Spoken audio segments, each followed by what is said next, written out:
Hey, Molly, how you doing? Good, how are you? Good. I am doing all right. Thank goodness Zoom only shows me from the shoulders up. The dogs Um, just drooled all over this. they're giving. Dogs are very giving individuals. Oh, they really are. And the gel Mm, starting to come in on those fellows. Nice, nice. Oh my goodness. I thought they were going to be the only St. Bernards that didn't drool like crazy, but nope, I was wrong. Nope, just as you thought that might happen. Right? No, no, no. They turned out to be just like all the rest of St. Bernard. So not really a surprise or a disappointment, just No, oh just a well. thing that happens when you decide to get the big and beasties. Yep. But if you ever need anything Saturn, they are the Oh, yeah. perfect dogs.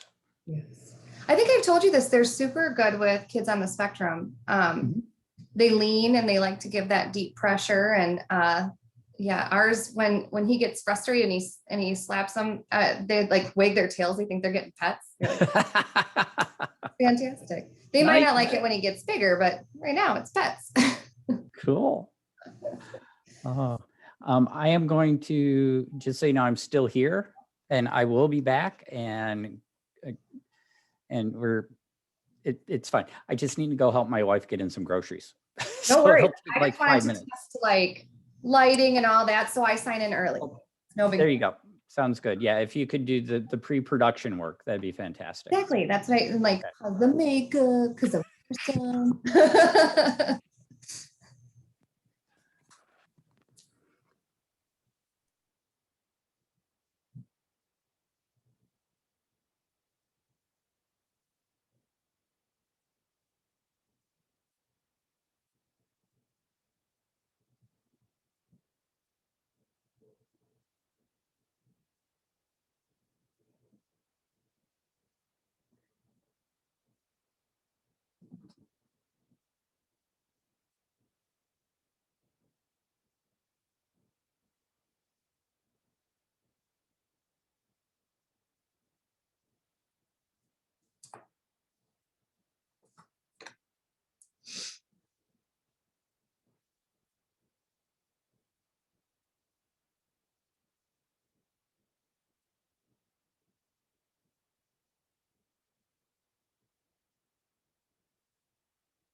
right, so I am back.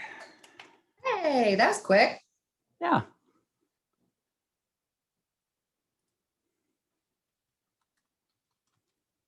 And thank you for tolerating my flurry of emails today. It was like all of a sudden I had thoughts, but like they just came flooding. Mhm. Well, and the thing that you need to know is that today was a day that I was able to respond. Oh, sure. Right away? Oh, I didn't expect you to respond. Right. So that's Yeah. normal. Normal is you then email me a week later. There you go. I don't respond to you. And email me. No worries.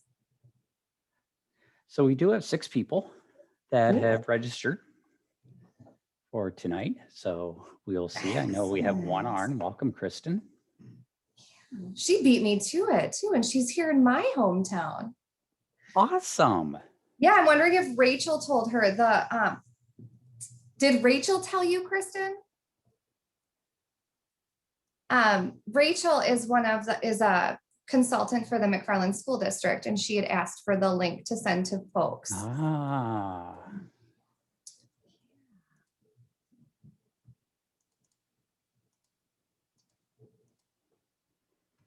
That'd be great. I love it when other people do our stuff. Right? Help us out. Well, and then what I didn't remember to do was to share it with the Wiseman folks. And so now they're upset with me. And I said, well, they'll just miss the intro and I'll send you the links for the future ones. I was saying we should probably pick these. And that's what I did with your cohorts in safety crime, David and Amy, today too. I'm like this afternoon going, I am so sorry, guys. Please join us June 15th. Molly would love to have you with her. Oh, it happens though. I mean, the best laid plans, but yeah. And they were like, we should be sharing it with the ECHO providers too, so they can get their families. So, I said, well, I thought about it after the fact. We had an ECHO today. So, and it was nice because I got to do a case myself, and I don't generally do because I don't clinically see patients, right? But nice. A lot of families that come to me for advice, and I don't always feel comfortable doing it myself. So I get to bring it now to a whole team of the experts and get the real deal. To have them at my fingertips like that. Isn't it nice? I know that's when somebody actually makes it through my multi-layers of protection from offering help, or they get my email and they email me and I'm like, okay, I think this is right. And I'll usually email my information referral specialist first. Yeah. Saying, this is a question. These are the resources I'm sending her to. How good am I? And they're usually very gracious. Yeah. Go, no, that was very, very well done. But you might also want to blank, blank, blank, blank, blank, and blank. Right. So I love it. Shout out to your regional center gals. I have reached out to them for folks out of state, and they've gotten me resources. How they do it, but that's where I really panic, because when I hear from families from out of state that are in like crisis situations, and I can talk them through that immediate phase, but I gotta get the resources in Kentucky, help me in Kentucky and Oklahoma. Your regional center gals are from me. They are awesome at finding answers. They really do. And like Amy will do it within like an hour for me. It's just amazing. So yeah. Yep. No, we have one of the best groups ever compiled. Yeah. For helping families. And I'm not just saying that because they're my region. No, I wish if I had more hours of them, because I share them with clinics and with research and with blah, blah, blah. I probably try to do a lot more advertising. Yeah. Because I just think they're really cool, but I've got to be careful that I don't overpromise. Oh, I can imagine. So keep them busy, but not overwhelmed. There you go. Smart. No, I wish I had found out about them earlier in my journey, although it would have been a different region at the time. So. Still would have been good. I mean, the other ones are good. I'm just exceedingly proud. Oh, absolutely. That's fine. But yeah, that's what we hear a lot of. is, I wish I would have known earlier. Yeah. That's what we hear about the regional centers. That's what we hear about the navigation guide. We do what we can to get it out and to get partners to then get the word out, because we know we're not going to cold find everybody. But they're touching the system somewhere. And we just need that system to then pass along that touch to us. We did add the contact to the front page of the guideline, though. Oh, cool. So providers, when they see it, it's the summary page, a table of the recommendations, and then the regional center contacts. Cool. Yeah. We thought that was important. When in doubt, call these guys. Well, and that's the message we want. I mean, the way that I look at it is, if you get to the point where you haven't found anything, you haven't gotten any answers, and you call the regional center and they say there's nothing, and I'm 99% sure that there is nothing. It really doesn't exist. They will ask, before they tell you that, they will ask everybody they know, and they will send out emails, and they will try to find it out. And that's very comforting to me for my families. Even in other states. Yes, even in Oklahoma. They're amazing. I love it. It's great. True. Welcome, Amanda. We're just waiting for folks to trickle in now that it's game time.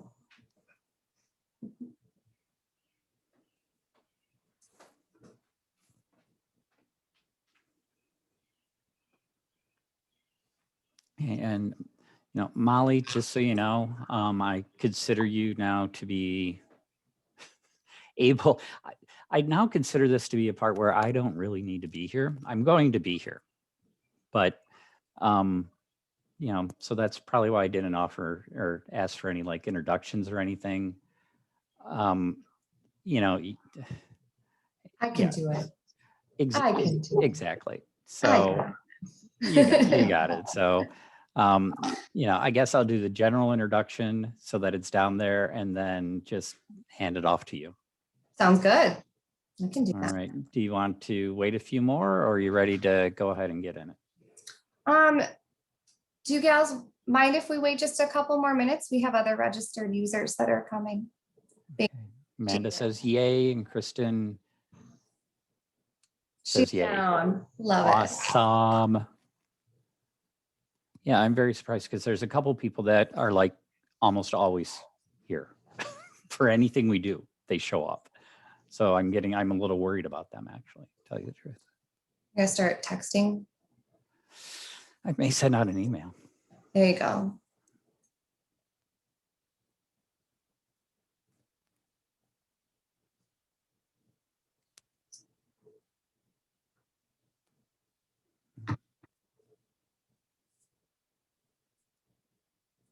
And you are posting this later though too, right? So that yes, folks that can't come. Yes, it will be posted on the Autism Society South Central Wisconsin website.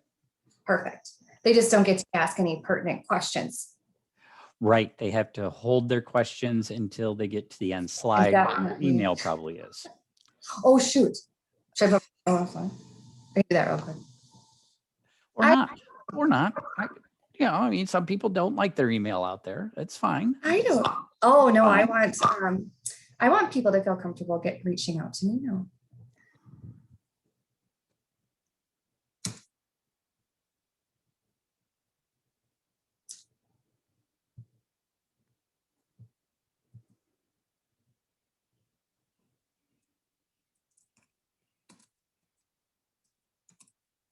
And to be honest, you can probably guess my email because it's just my name. I now know your email so well that I no longer type in Molly. Oh, well, you have my work one though. Yeah, I have your work one. Yeah, good point. I will never email you at any other one, just so you know, because I just do MN and your name comes up and boom, done.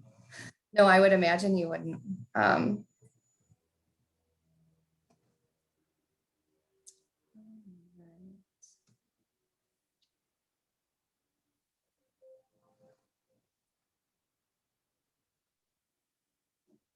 And not that I'm going to listen to you, but do you prefer your last name to be pronounced Neff or Naef? It's Naef. It is Neff. Okay, thank you. But it's my married name, so I'm not one of I haven't been correcting people for long enough that it matters to me. I'm comfortable to get started. People can always catch up, and they have I'll give opportunity for questions. So sounds good. Like Amanda and Kristen, who can be on time. Wait. Right. Let's not punish them any longer than we already have with our banter. Exactly. Well, good evening, everybody. Welcome to Autism Society of South Central Wisconsin's Safety Series. My name is Tim Markle. I am on the board of directors, as well as one of the chairs of the Education Committee who puts together the Safety Series. We are very excited tonight to have Molly Naef, who has a number of roles, a number of hats, and they're all coming together here tonight for you. So Molly, thank you so very much for being here, and I will let you take it away and explain how you want to do questions and all that good stuff, and I'll just fade into the background and watch the chat. There we go. I am completely comfortable with questions throughout because we're a small group. I don't think it will be very intrusive, but I also left time at the end, so don't feel like you have to wait if you really can't, if it's really pertinent to the situation. So a little bit about me. There's a bunch of letters on the other screen that really don't matter at all, but the letters that matter the most are at the top of this one. I am a mom of a child on the autism spectrum. He is 9 now, so we've been on our journey for about that amount of time. He's amazing. And he specifically told his class this year that the way that he could improve the world was to teach people about autism. Unfortunately, he doesn't have those abilities yet, so I'll do it for him until he gets them. So that's what I'm here for. I am a nurse by trade. I was an ICU nurse, which has absolutely nothing to do with what we're talking about today. But throughout the course of my autism journey, I became a doctor of nursing practice. The focus of my doctorate is actually in home safety for children with autism. So I did lots and lots and lots of research in this topic area. And then throughout that journey, I gifted the work that I did for my doctorate to UW Health. So it's now become the UW Health guideline for home safety for autism for our providers. To be honest, the reason I did this is I was frustrated. I was frustrated with our journey and not feeling like I was getting the answers to questions that mattered to me. I felt kind of bounced around. And to be honest, I was in a different area at the time, and I do feel a lot more supported than I have had at the time. But my son was unsafe. And even as a nurse, I struggled with how to make him safer. And so I looked out to organizations to provide me with that knowledge. And I found a lot of toolkits, and they were broad, and they didn't talk about my child. They talked about all sorts of different things and didn't help me pick the tools that were right for my son. So I started reviewing things on my own. I started reviewing scientific literature, which happens to be my job anyway. And I found a lot of information that was pertinent for my son, but pertinent for other people's kids too. So it became really important for me to share that in some way. And so thankfully, Tim's given me the opportunity to talk to families. But I've also been gifted a lot of other opportunities. I now work with the Wiseman Center. I don't work at the Wiseman Center, but I work with the Wiseman Center in a number of different teaching projects. We teach primary care providers how to better identify and care for children with autism. We teach occupational therapists, speech and language pathologists. I've done some daycare presentations, and I have done presentations to police officers in different areas. So I get to do an outreach to a lot of people about the reviews and the science that I've read. And so it's been very exciting for me. And that's all I really care about. A couple of disclaimers. I really want to make it clear, and I say it every time I talk, absolutely no question is off limits to me. I am impossible to offend when it comes to autism. I've been through a lot. I've seen a lot. Some of it's not pretty, some of it's amazing. But you ask me and you're going to get complete honesty, and it doesn't bother me. So please do not shelter or think you can't ask me something because it might be embarrassing to me. I'm a bit of an overshare. I personally truly believe that every single child is truly unique, and that applies to children on or off the autism spectrum. We call it off the spectrum in our house. You're on the autism spectrum or you're off. It's something that kids came up with a while back. My husband made me clarify that it's on or off the autism spectrum, because he then said, but everybody's on a spectrum. And again, it goes back to every single kid is unique. And so a lot of the stuff that we're going to talk about will actually apply to kids that are off the autism spectrum. That's another really important thing to consider. These behaviors are also common for children without an autism spectrum diagnosis disorder. Some behaviors are truly just normal behaviors of childhood. And that doesn't mean that we don't keep all kids safe. I just want to make sure that you know that there are inherent risks above and beyond the normal risks for children.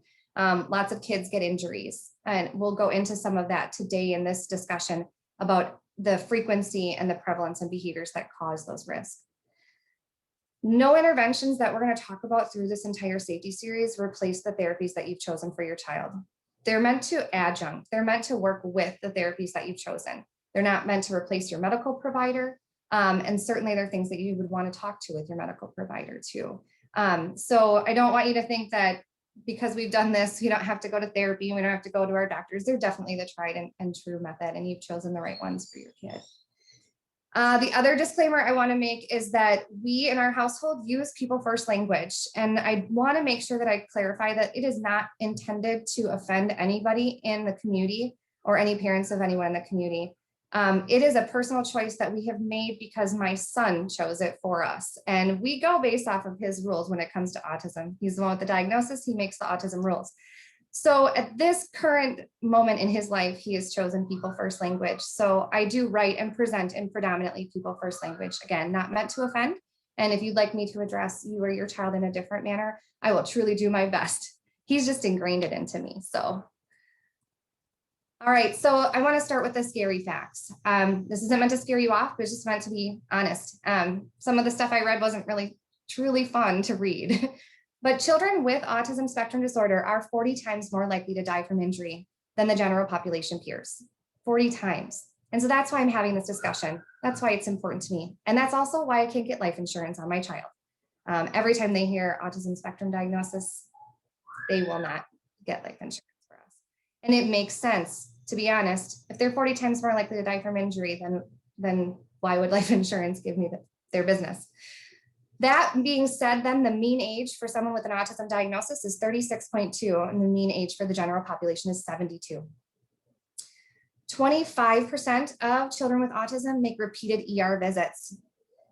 At a local ER here in Wisconsin, when I did my research, 1 out of 3 trauma cases at that ER for 3 years running had a diagnosis of autism.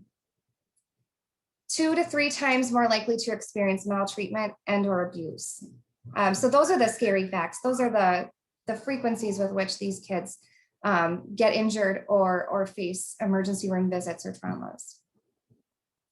So why? Well, there's certain behaviors inherent in a diagnosis of autism that increase risk. Not every child on the spectrum, of course, has all of these behaviors or even some of these behaviors.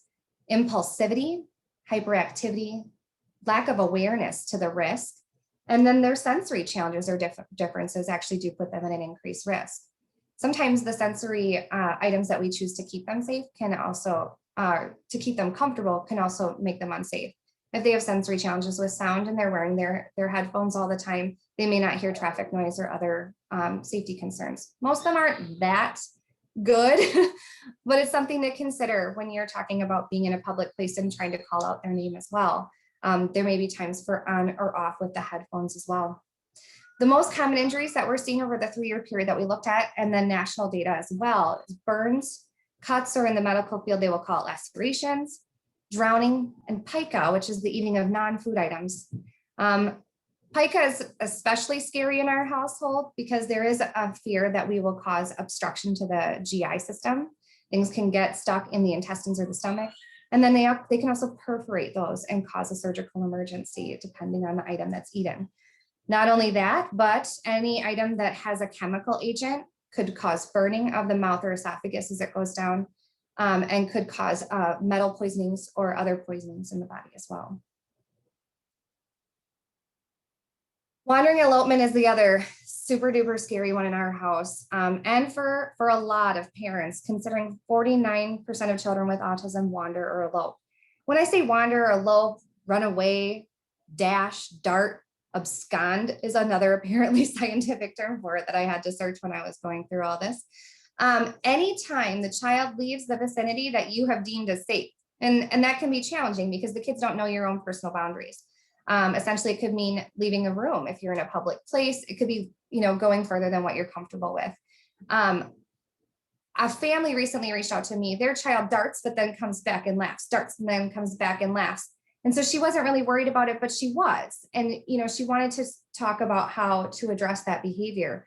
And to be honest, that's how it started with us. It was attention seeking, and there's multiple causes to elopement. My son darted and he came back and he giggled and he thought it was fun. And then one day he ran and I didn't see him and he didn't get that response that he was expecting and he kept going. It was August. We found him in a hot car 2 blocks away. And thankfully we found him very quickly because he and I were planting flowers. He didn't hand me the flower I was expecting, so he wasn't gone for long. But it could have been really bad. And so I told her, if you're concerned and you're worried it's going to escalate, I think it's appropriate to start to look at safety planning and talking through what you should do for those. 26% of kids that do wander, elope, or run away are gone long enough to cause concern. And by cause concern, the scientific literature that I reviewed means that the parents have reached out to others for help. They've either gathered people to go search or they've called the police to go search. 24% of those kids that were found that had eloped were at risk for drowning. But I will say the last bullet point is that most drowning incidents or near drowning incidents in children, they trace back to the child had eloped or run away. It doesn't occur as frequently when the parents are nearby. And 65% of those children that ran away were at risk for traffic injury. They were either found in or near traffic. Pica, again, I talk about it. It's like my least favorite thing going on in our house from time to time. Thankfully, knock on wood, all of it. It hasn't happened in a bit. Now it'll probably happen tomorrow. It's the eating of non-food items, anything that's not nutritive, that's not meant to go into our bodies that children or adults eat. For autism, it is 25% of preschool age children. The great news is that most children that have pica do outgrow that behavior.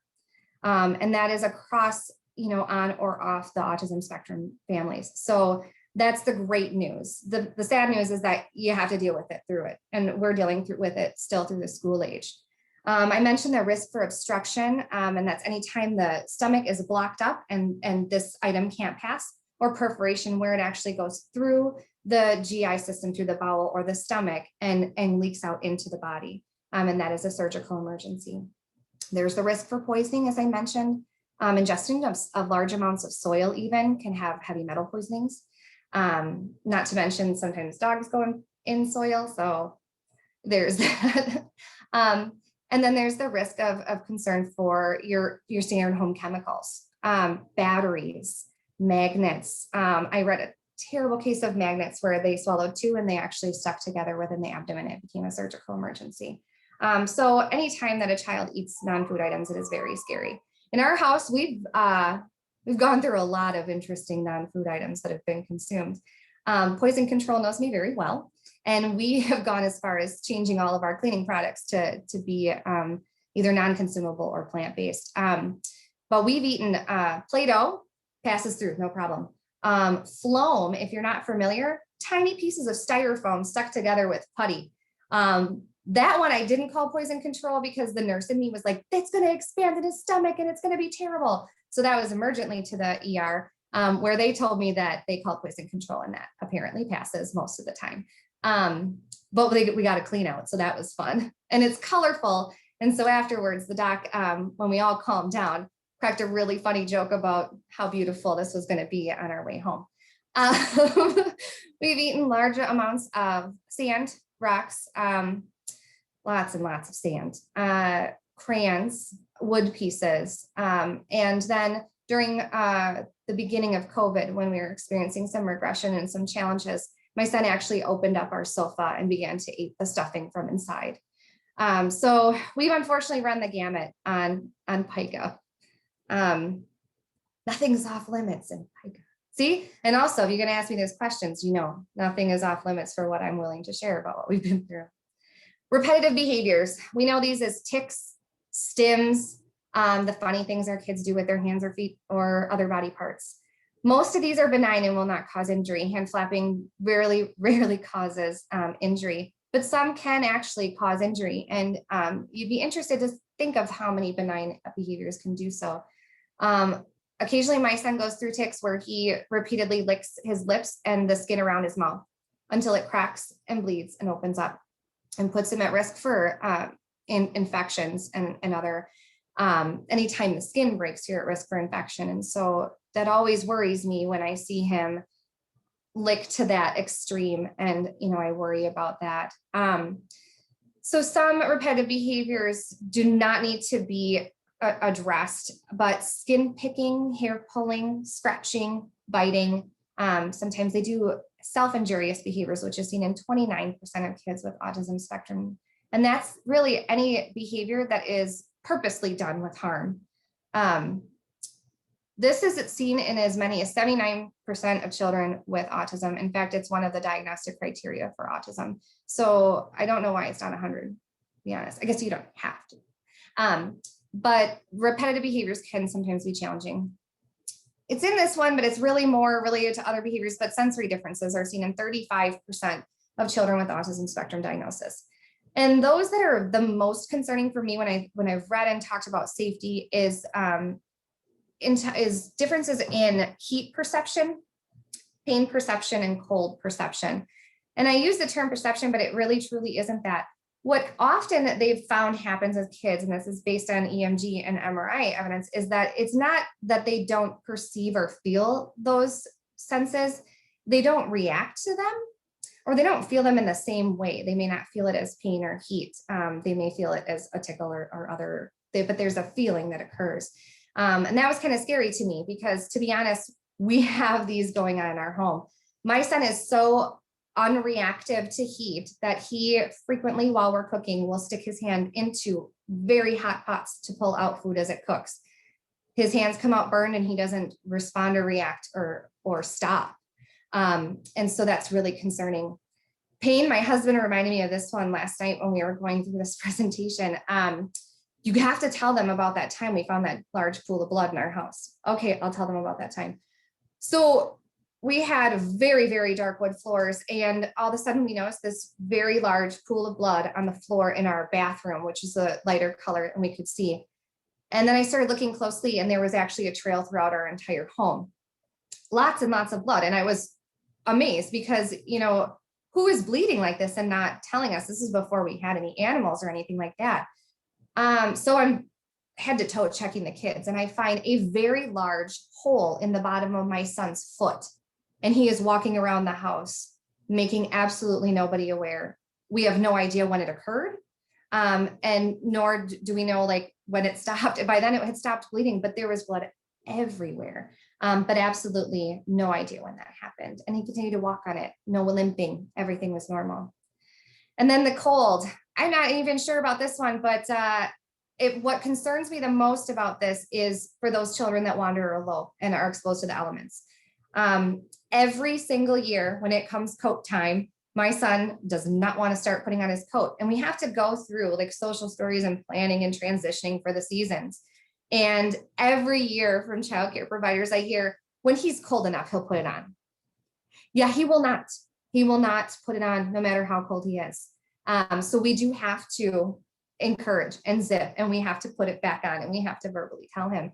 And I've seen reports of other kids that wander off into the snow in, states of undress and don't feel that cold, but they are then at risk, frostbite and other injuries. And so it still remains a concern when they have sensory challenges like that. Motor differences. So this is anytime the things that we move in our body don't work. This is more common in younger children. It is more common in children that don't have any type of physical or occupational therapy to address. 51% of children with autism have hypotonia, which is the medical term for weak muscle tone. Anytime the muscle is not at a strength in which it is normally developmentally, physically for that age. 34% have what I call clumsiness. The medical term is apraxia. This is any time that the muscles in your body do not move in the fashion that they are intended to move. They may be rigid or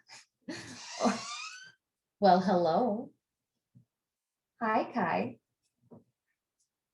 Are you listening to the doors? You want some milk? Okay, I will have Ron get you some milk.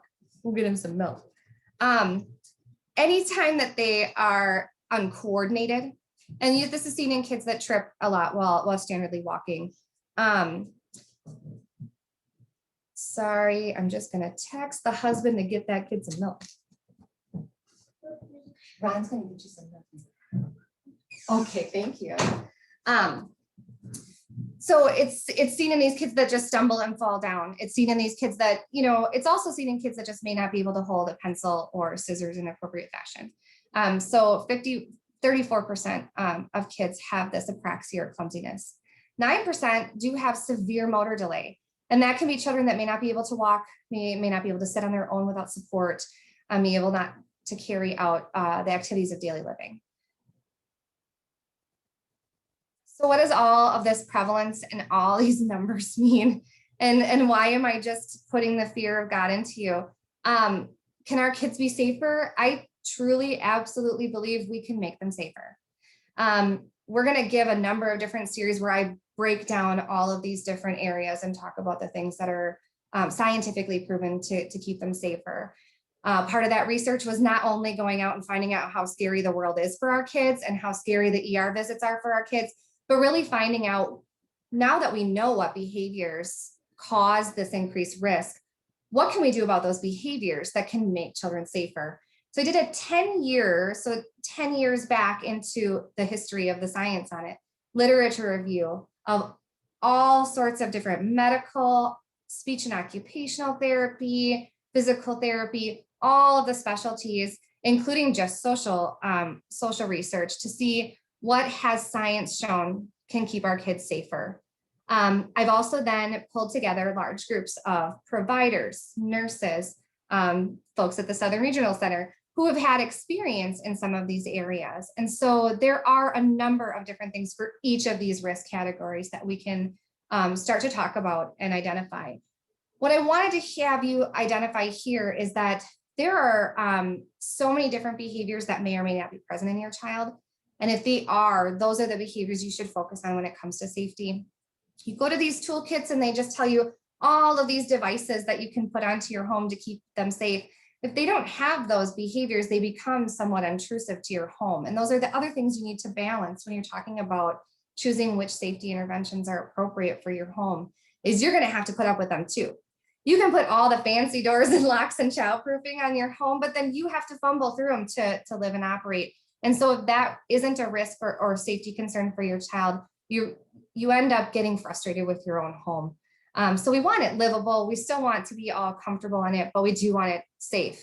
And so we instituted a lot of things early on before I started reading that never worked and just cost us a lot of money and just ended up in the trash. But now that we've done the scientific review, it's great. I find the answers to what I need, even new behaviors that come up in a more rapid fashion. There are multiple causes to each of these behaviors. Multiple causes have a need for multiple interventions. If you've been through therapies with your kids so far, or you've done some parent training on it, people will often talk to you about the antecedents, the behavior, and the consequence. The antecedent, what happened right before, what caused them to act in that way. And if you try to do it in some of these behaviors, every time you see the behavior, you may see a very different antecedent. You may see a different reason. Originally Kai started running because he wanted my attention. When he didn't get it, he still ran. He didn't get my attention. So it's no longer the cause when he did it in August into the hot car. Why he did it that time when he didn't get the intended consequence, which was my attention, I don't know. And so sometimes when you're struggling to try to figure out that antecedent or that reason and find someone to help treat that cause, it's appropriate for you to try to find a way to keep the child safe while you do that. So throughout this, I may not say one thing is the magic cure all to running away, right? There might be multiple different interventions that we'll go over in June with our next one. And again, I just want to reiterate, this doesn't replace having conversations with your providers and therapists that you've already engaged in your care, or new providers or therapists that you're considering for your care. They should be involved. And they're going to be doing the therapies and the interventions that will lead to long-term success, and maybe allow you to wean yourself off of some of these different safety devices that you'll choose. So we're going to keep talking about this, and we're going to hammer down and talk about each of these different areas in different series in depth about different ways that you can keep kids safe for all of them. The next one we're going to do is June 15th at 6, and Tim's going to post that very soon, I'm sure.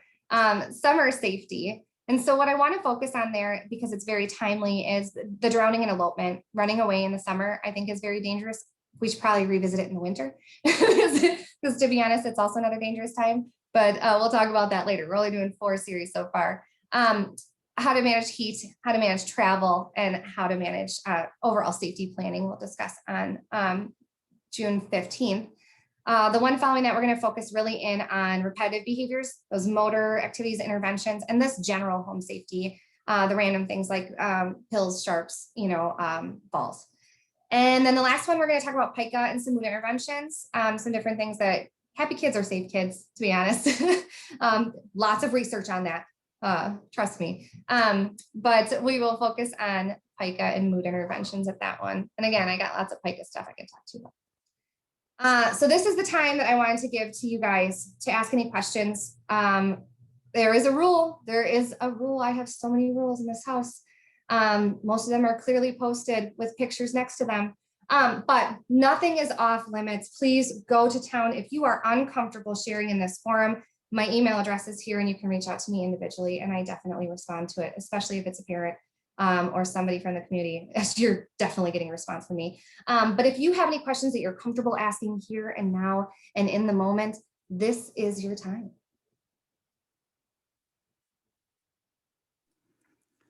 Well, thank you so much. I am checking the chat to see if there's anybody chiming in yet. I don't see anything in the chat. Watching for unmuting mics. But I know that sometimes it takes a little while to form questions. And that was a lot of really interesting, scary information. Thank you so much for bringing my night to, yeah. Hey, I filtered the content from what I've read to be, so sometimes it's best to deal with this and not the case studies. Yeah, but I do want, one of the things that I like that I liked a lot of what you said, and not that it really matters, but the fact is that kids are kids, and kids inherently do unsafe things. It's not just kids on the autism spectrum that do unsafe things. Kids do unsafe things.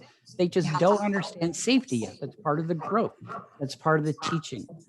And so part of safety for kids with autism is just flat out safety for kids.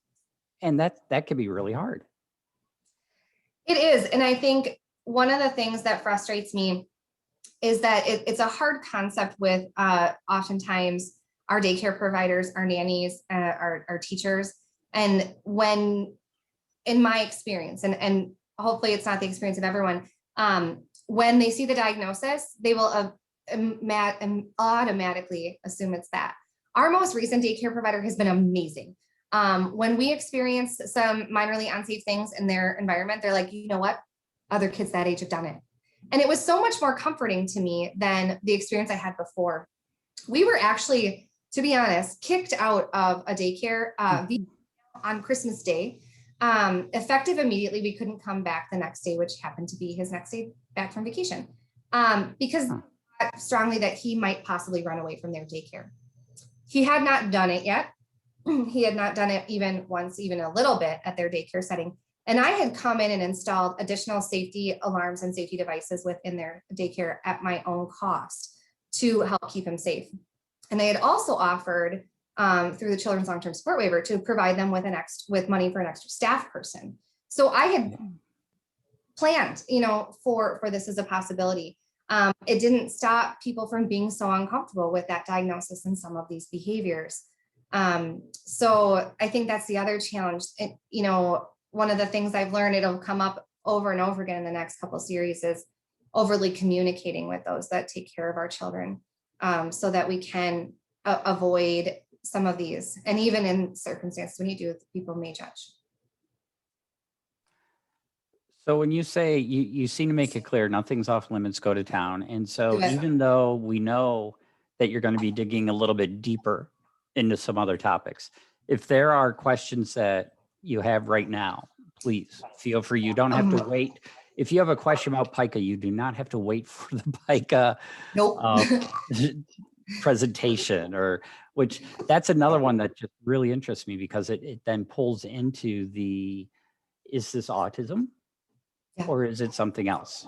Mhm. And that's, I know a lot of our kids struggle with that, with school, with counseling, with the community, is they want to just label it as autism and think that that's going to somehow get dealt with by an autism provider, which there really isn't an autism provider. There's behavior, but there's no one there. Yeah. Anyway. Who's the autism guy I got to go to? Yeah, exactly. Do you have a degree in autism therapy? No, hasn't been invented. Thank you. Yeah. So it's just really interesting that some of what you're talking about, it doesn't have to do with autism, but yet it's an unsafe behavior, and it may be the level of understanding the intervention and how to teach not doing that the autism may hinder at some point. Well, and I think the difference between the general population and autism population is the frequency of which it occurs. So the general population sees Pica at like a 2 to 3% range. Once they outgrow that general toddler mouthing, toddlers eat crayons. Okay. But school, when we're talking about preschool and school age children, that's when it becomes very different. We start to diverge, where we have differences in that. And you're right though, but who's going to attend a class about just general child safety? Right. We all think we know how to do it. And I think that's one of the struggles that I've seen with other parents I talk to or interact with is, and I felt it too, I should be able to keep my kids safe. But what you don't understand, and until you start to deal with it, is that it's the frequency with which it occurs. It's the length of time for which with it occurs. And, they start to outgrow standard childproofing things that you keep in there to figure out all those locks. And so it's not that you are incapable of figuring these things out on your own.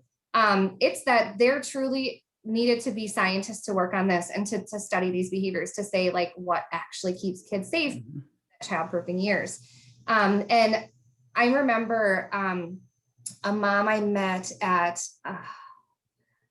an event. It was a therapy event, and they just got the parents together. It was fantastic. And we went to a bouncy castle place, and it was like trampolines and super duper unsafe things that the Academy of Pediatrics absolutely hates trampolines. Every autism provider in the world loves trampolines, and they're always like, can you buy a trampoline for us to have? And I'm like, oh God, the nurse in me wants to scream, but will you be right there? So we're at a trampoline place with all these parents, and I start talking to a dad, and his daughter has some feeding issues, and I talked to him a little bit about the feeding issues and some interventions I've heard of and that we've tried. And then another woman comes up and she starts talking to me about car safety. She was getting into minor car accidents when she was in the car with her child. And the reason was that her child needed to have specific toys in the car with her, or she would scream so loudly that the mom was very distracted. But with those toys, the child would repeatedly throw them at the mother's head. So she would get distracted by that. And she got very frustrated. She's like, I can't not give the toy, or it's too loud and I can't drive. I can't give the toy, or we can't get anywhere. I don't know what to do. And so I said, you need to block. And that's a method we're going to talk about with some of these behaviors, is blocking.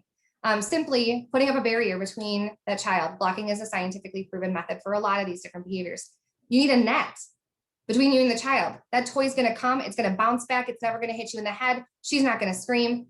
And she was like, I am a social worker. Why didn't I think of that? You need out of the box. You need somebody else sometimes to troubleshoot it with you and to think of some of these things. And shortly thereafter, I had a line of people, and it was pretty funny.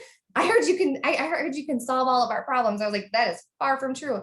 But I might be another ear, another thought, another idea. And so, it takes a village, man, for all kids. But ours like to really challenge our brains and our village. To be honest.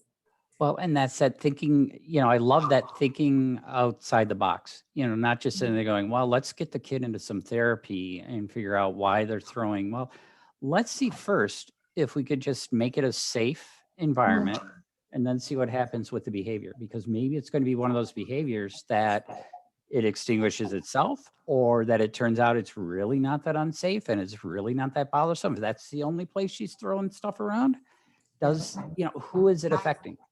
Is it one of those that needs to be changed or not changed? Absolutely. So I think that's a great example. So yes, you don't have to wait, especially, to be honest, if any of you are in a crisis situation where you are dealing with something very unsafe and you have no idea what to do, please do not wait. Hit the email if you're not comfortable talking about it. And if that is the case, I don't know if that would make people more comfortable. Right. So if that is the case, if somebody just lets us know if they want to talk about something non-recorded, I can stop the recording. I have the power. I don't have the permission, but I have the power to stop the recording. And I will gladly do that if you would rather discuss stuff non-recorded, because we have the recorded stuff down. So we're good. It's all good. Because we want to refer people back for the future ones. We want to say, okay, it'd probably be really helpful if you watch this first one. Just so they have the context. You get scared. Oh my gosh. Yes. Drive them to attend the other ones so that you can scare them to death and then, talk them off the ledge.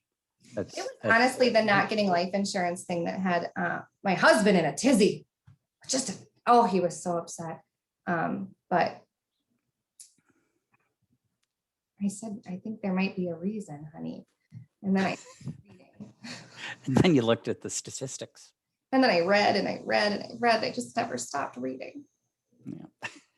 Anyone that wants to, right. You ended up with a degree. I did. It all paid off in the end. I read and read and wants to know how to do a 10-year scientific literature review to get to all this information, or how many research articles I read on the topic. I can tell you how to solve crime in small towns if there's a cozy murder that takes place at a cupcake shop. I read a lot of those books. So I'm pretty sure if I was in a seashore town in Maine and there was a murder, that I would be able to solve it based on my reading history. The butler did it, but that's another story. Could be. That's your. Or it's the guy named Butler. That's what I really like. Is a little switch. It's the guy named Butler did it. Oh, that's so confusing. I know. They're tricky, those cozy mysteries. So I've now digressed totally. Sorry about that. Yeah, hopefully a little bit. They can edit this. A little bit. Something shiny. Any questions or comments? Because we also don't need to keep you longer than you would like to stay here. Yeah, you are free. So you are free to. Okay, I'm not seeing anything in the chat. Amanda's shaking her head. Waiting to see if the prevalent stuff is kind of not super exciting. Yeah. I mean, unless you're another statistics science background geek, where you want to sit there and say, well, what about the UK study done in 2017 that showed whatever? I don't know of any studies in 2017, but yeah, that's pretty much all you can do with prevalence. I do have a private chat. Yeah. Actually, I'll stay on till the end, till the bitter end, until they kick me. Bitter end. My music. So, okay. I'm gonna just go quiet for just a moment while I answer this. Okay, you answer that, and I will probably kick everybody out. I will probably sit there and I will confirm that we are done answering questions. Amanda, you shook your head already. Kristen, I'm going to assume that you are okay. Would really love to have you guys back June 15th. Invite your friends, invite your family, make it a party, a nice safety party. So safety pops, no sharp objects, no knives. That sounds miserable. But maybe good food. Real food, not couch filling, Molly. I do joke though, and I say the line all the time. For anyone that loves Pretty Woman as much as I do, Julia Roberts, when she says she's a safety girl, but like I'm not that kind of safety girl. I'm not out here talking about like make sure you wear a condom. I am a safety girl, but it's all within reason. We do have knives and sharp things in our house. Okay, we do have cleaning supplies in our house. We do have to still live in our house. We do have fun and other weird things too. I also do a lot of research too. It's completely off topic, but we do have extra time and you guys are here. I do a lot of research on sleep. I do teach and research on I'm sorry, I talked over you. Could you go back to sleep? That was my bad. On sleep and what else? Constipation. Not that any of our kids experience constipation, but it's anywhere from 60 to 80% of kids, and Yeah. depending on which research you look at. So if nobody has any questions, but they do still want to stay on and just talk through any other questions, I do. Yes, I see that as an issue for, you're not alone. 60 to 80% of our kids have issues with constipation, chronic constipation. So I do say that with any intervention that I talk about, I generally start with the least invasive to the most invasive. Okay.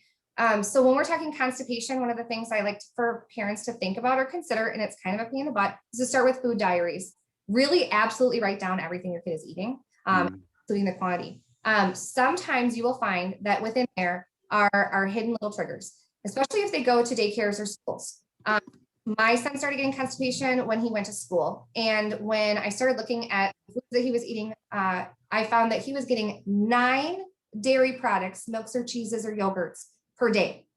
9 standard size servings. So no wonder he couldn't poop. No kid could poop with 9 dairy products a day. It's Wisconsin. So if we have a meal, we got to have milk. Okay. It's got to have some cheese on it. So I start with that. Take a look at your diets. Is there enough fibrous food? Are there enough vegetables, fruits? All of those they're very high in fiber. Is there enough standard water or water with electrolytes like a diet Gatorade, not the sugary beverages? So look first at that diet. Physical activity is huge. If they're not getting enough physical activity, even just standard walks, they say kids are supposed to get 30 to 60 minutes per day of physical activity. Yeah, with COVID, so much screen time. I don't have time for physical activity. But seriously, look at those behaviors first. So that's the least invasive to the most invasive. If those types of behaviors aren't working, a couple of other things to consider. You can talk to an occupational therapist about it as well if you have one on your team already.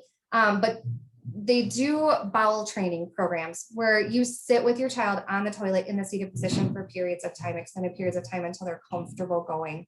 Sometimes it's about letting that release happen and letting it go and feeling comfortable, and they will physically hold the stool, and there's not really a problem with them going, but a problem with them letting go of something from their body. So this is sometimes an issue you can see where the child is going infrequently, but the stool looks normal. So it's something to consider if you're experiencing that, to talk to your occupational therapist about maybe we do some of this. So that's another least invasive method to do, and allowing them that bathroom time. And sometimes it's making the bathroom a fun place to go. Maybe we listen to music, maybe we read a book, I don't know, but something that keeps them in that seated position or comfortable. And sometimes it's a stool under their legs because they're dangling. Kids aren't meant for adult-sized toilets. And so if you can get them a stool or something so that that is a comfortable place to sit and allow them to let these things go. And then we talk about more invasive. And so if the child is truly not able to, and want you to talk to your provider, there are some mild laxatives or stool softeners that are safe for kids to have and can definitely be given. Some that are like over the counter, mineral oils, X-Lax, Miralax, things like that. But I want you to talk to your provider about it first because they can slowly add those things. And if it truly becomes a problem, sometimes, depending on the sex or gender of your child, for boys, it actually can cause urinary disruptions. The colon is so very close to the urinary tract that it can actually narrow it, and they can have problems passing urine as well. Found that out the weird way when my kid, who I didn't know was constipated, couldn't urinate and was dribbling and crying. And they sent us to a urologist who then found he was just filled with poop. So it happens, all of these things, but it is so very common in our kids. And more common in, kids on the autism spectrum, but also still kids without it, they get it too. So that's my advice in that stepwise fashion to look through that. Thank you for that bonus context. I had a private chat on it. It wasn't just me just talking. Okay. Oh, okay. about me. Well, and I love the fact that they feel they can private chat you because you're like cool that way. Of course, I got my email out there. I love it. I love it. It's gonna be about to be posted to the internet. Yeah. So any Yes. other private chats that you have coming through? I have nothing in the general chat. Not yet. Okay. Not yet, though. But yeah, it's so funny though, because the sleep thing, so we're currently trying to develop a second guideline now for EW Health, because I can't stop. Just gotta read all these guidelines, gotta read all this stuff. And so we are doing an algorithm on sleep and different measures you can do for sleep. And again, I do the less invasive to most invasive. I'm not a personal huge fan in my house of using medications unless I absolutely have to. Sometimes you have to. And that's a personal decision that you're going to make because you know your kid.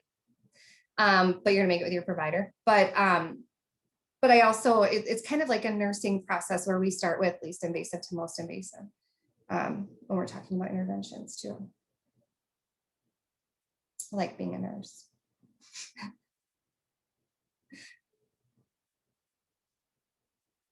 Don't get distracted by the things in the background that are way cuter than me.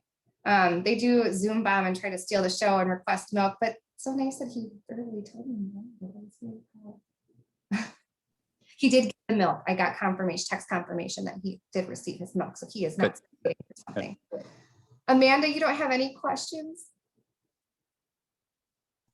I don't. Thank you very much. I look forward to the next one. Yes, me too.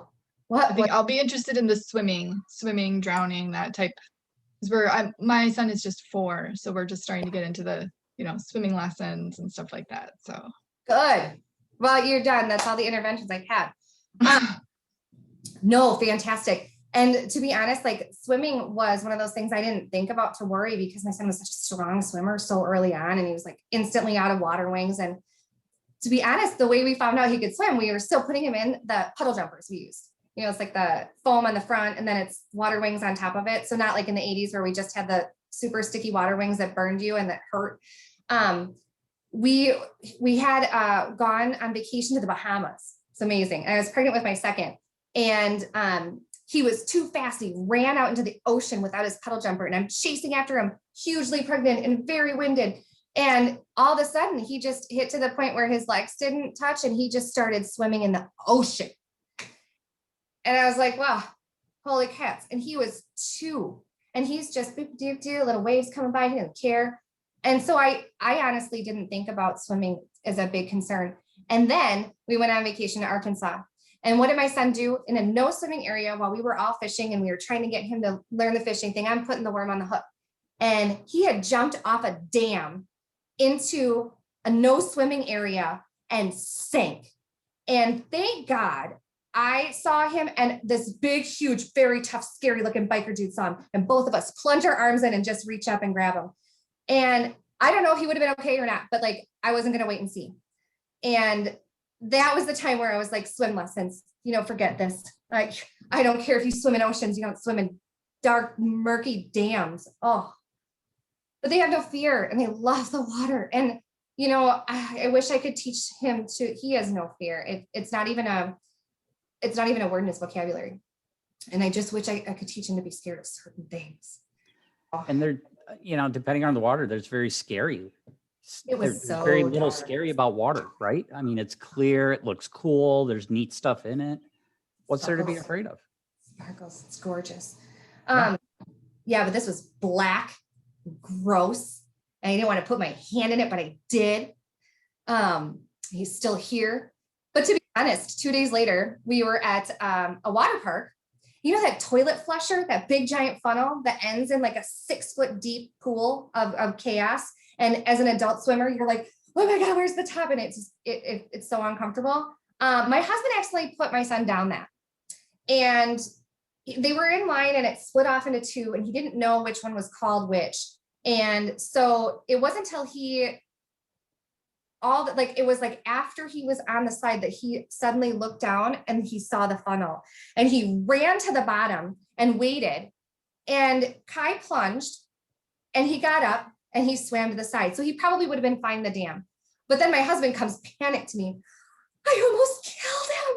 I'm like, what happened? And I'm in the kiddie pool with a little good, like, watching him slide down the turtle's back. Everything's lovely for me. And he is, I've never seen him whiter. And he's like a big, tough, he's a paratrooper, like nothing bothers him. And he, like, that was the moment that he just realized, like, he should never be trusted with Kai. But I think he probably would have been fine in the dam, to be honest. He's such a strong swimmer, but I don't care. It doesn't matter. When we talk about how the frequency with hypotonia and apraxia, my son has both. He's incredibly clumsy. You probably saw him fall 5 times in this presentation.